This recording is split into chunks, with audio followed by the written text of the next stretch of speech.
কিভাবে পারল মানুষ এতটা নৃশংস হতে? লক্ষ্মীপুরের চরমানসা গ্রামে ঘুমন্ত একটি পরিবারের দরজায় তালা লাগিয়ে পেট্রোল ঢেলে আগুন ধরিয়ে দেওয়া হয়েছে। এই পৈশাচিক অগ্নিসংযোগে জ্যান্ত পুড়ে মারা গিয়েছে বিএনপি নেতা বেলাল হোসেনের 7 বছরের নিষ্পাপ মেয়ে আয়েশা আক্তার। চোখের সামনে ছোট্ট শিশুকে আগুনের লেলিহান শিখায় গ্রাস হতে দেখেও কিছুই করতে পারেনি বাবা মা। এ কোন মানবতা, এ কোন সভ্যতা, যেখানে একটি ফুটফুটে শিশুকে এভাবে করা হলো?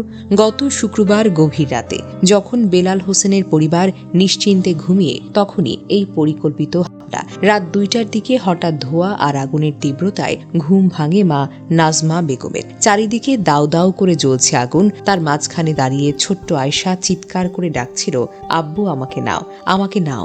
মায়ের চোখের সামনেই বুকের ধন ঠাই হয়ে গিয়েছে, কিন্তু তালাবদ্ধ দরজা আর আগুনের দেয়াল তাকে অসহায় করে ফেলেছে। কোনো মতে টিনের ফাঁক দিয়ে বড় 2 মেয়েকে বের করতে পারলেও আয়েশাকে বাঁচাতে পারেনি। পোড়া বাড়ির সামনে বসে নাজমা বেগমের আহাজারি যেন থামছেই না। চোখের জল শুকিয়ে গেছে। বারবার চিৎকার করে বলে, আয়েশা মারে, তুই কোথায় গেলি? মাটিতে মাথা ঠুকে বিলাপ করে অজ্ঞান হয়ে গেলেন তিনি। এই দৃশ্য দেখলে কার হৃদয় না বিদীর্ণ হয়? বাবা বেলাল হোসেন ভবানীগঞ্জ ইউনিয়ন বিএনপির সহ সাংগঠনিক সম্পাদক, একজন স্থানীয় ব্যবসায়ী, নিজেও দগ্ধ। হাসপাতাল থেকে ফিরে মেয়ের জানাজা ও দাফনে অংশ নিয়েছেন। শোকাতুর কণ্ঠে বলেন, আমার মেয়েকে কারা এভাবে পুড়িয়ে মারল? পুলিশকে খুঁজে বের করতেই হবে। আমার আয়েশা, তার বিচার আমি চাই। তার বড় 2 মেয়ে বিথি ও স্মৃতি গুরুতর দগ্ধ হয়ে ঢাকার বার্ন ইনস্টিটিউটে মৃত্যুর সঙ্গে লড়াই করছে। পুরোটা ঘর ছাই হয়ে গেছে। প্রতিবেশীরা বলছেন, এমন পাষণ্ডতা এলাকায় আগে কখনো দেখিনি। আগুনের তীব্রতায় কেউ কাছে ঘেঁষতেই পারে না। এটা স্পষ্ট পরিকল্পিত হত্যাকাণ্ড। তালা লাগিয়ে পেট্রোল ঢেলে জ্যান্ত পোড়ানো। কি অপরাধ করেছিল 7 বছরের আয়েশা? কোন বিবেকে এতটা নিচে নামা যায়?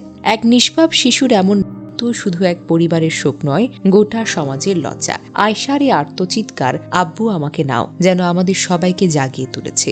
দোষীরা কারা? কেন এই পৈশাচিকতা? বিচার না হলে আর কত আয়েশা এভাবে যাবে? এই নৃশংসতার কঠিন শাস্তি আমরা চাই, যাতে আর কোনো বাবা মা চোখের সামনে সন্তানকে এভাবে হারিয়ে বিলাপ না করে। পরিবার ও স্থানীয় বাসিন্দারা জানান, রাতের খাবার খেয়ে বেলালের পরিবারের সদস্যরা সবাই ঘুমিয়ে পড়েছেন। রাত 2টার দিকে দরজায় তালা লাগিয়ে ঘরে আগুন দিয়ে পালিয়ে যায় দুর্বৃত্তরা। পেট্রোল ঢেলে আগুন দেওয়া হয়, ফলে তা দ্রুত চারিদিকে ছড়িয়ে পড়ে। প্রতিবেশী আব্দুল কাদের বলেন, এমন নৃশংস ঘটনা এর আগে এলাকার কেউ কখনো দেখেনি। আগুন লাগার সময় আমরা ছুটে আসি, কিন্তু আগুন এতই তীব্র ছিল যে কেউ তার কাছেও যেতে পারেনি। জেলা বিএনপির যুগ্ম আহ্বায়ক হাসিবুর রহমান বলেন, সন্ত্রাসীরা পেট্রোল ঢেলে আগুন ধরিয়ে দেয়। এর আগে দরজায়ও তালা লাগিয়ে দেওয়া হয়। পরিকল্পিতভাবে এই কাজটি করে সন্ত্রাসীরা। ঘটনার সঙ্গে জড়িত ব্যক্তিদের দ্রুত গ্রেফতারের দাবি জানাচ্ছি। লক্ষ্মীপুর সদর মডেল থানার ভারপ্রাপ্ত কর্মকর্তা ওসি মোহাম্মদ ওয়াহিদ পারভেজ বলেন, ঘটনা অত্যন্ত মর্মান্তিক। এটি পরিকল্পিতভাবে ঘটনা হয়েছে কিনা সে বিষয়টি আমরা সর্বোচ্চ গুরুত্ব দিয়ে তদন্ত করছি। যদি পরিকল্পিত ঘটনা হয়, তাহলে আগুন লাগানোর পেছনে কারা জড়িত, কিভাবে এবং কি উদ্দেশ্যে এই ঘটনা ঘটেছে, সব দিক থেকে খতিয়ে দেখা হবে।